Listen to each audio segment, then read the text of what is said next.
Alrighty guys, first step, let's download Bluestacks.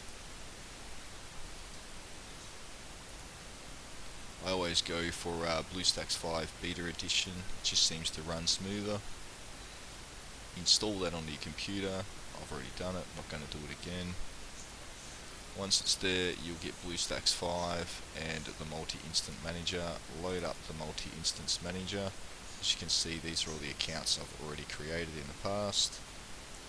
So I've just created this one. To do that, you click on New Instance, Fresh Instance.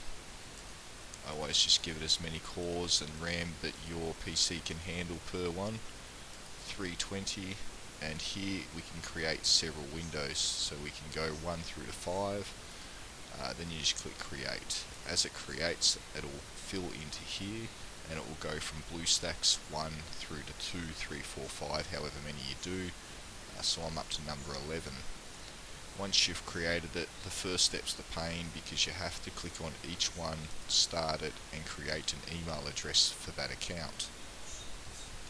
It's pretty quick once you get the hang of it because we can do it straight through Bluestacks itself. And we just proceed with creating an account. So they're pretty basic, guys. I'm not going to do another one, I've got enough now. So once you've created it, you can then give this account a name so you can remember it. Let's just call ours Bob the Builder, but I don't need this one. I've already created a whole heap, so we can just as easily delete it. Now once you've created all these accounts and you've got the emails addressed to them, etc., you can click select all and start every single one of them at the same time. Depending on your computer will depend on how many it'll actually let you run. Eventually it'll grind your computer down to a halt if you don't have a decent PC. I find that 11 of them still fine for my PC. It's a little bit slow if I try to watch another video or something. It takes a little bit to start that video, but it does do it. And all I do is just click on each one once it pops up into it and click the ants, and of course it'll just start loading them up one at a time, and then you organize it on your screen, guys, and start playing.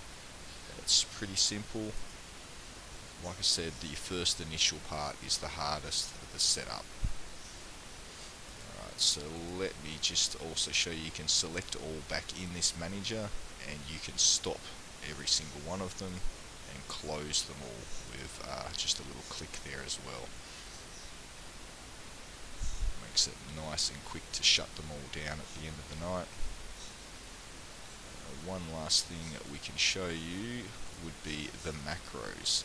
So macros is what will play the game automatically for you. Now remember, with a macro it only knows you got to have a start position. So let's say if we come down here and then push the back arrow, boom, we're at our hive. We know this is our start location. So on the right hand side you've got this thing called Open Macro Manager. You can click on this, and here we can record a new macro. So let's go ahead and do that now. So if we click record a new macro, up the top here you can see it's actually recording a process. So let's say we want all of these alphas to do the rapid production. So we can click rapid production, start, and just rinse and repeat. Rapid production, start,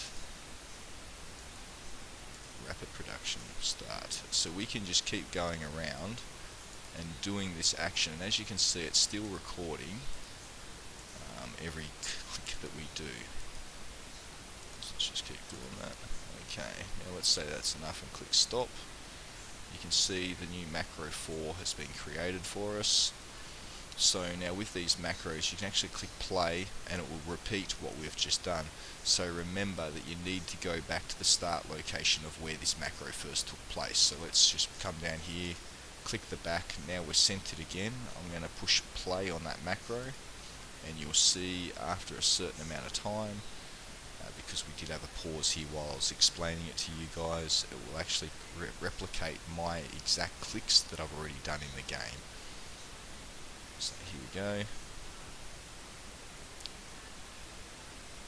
selecting them, and started to do it. It's as easy as that, guys. Alright, thanks.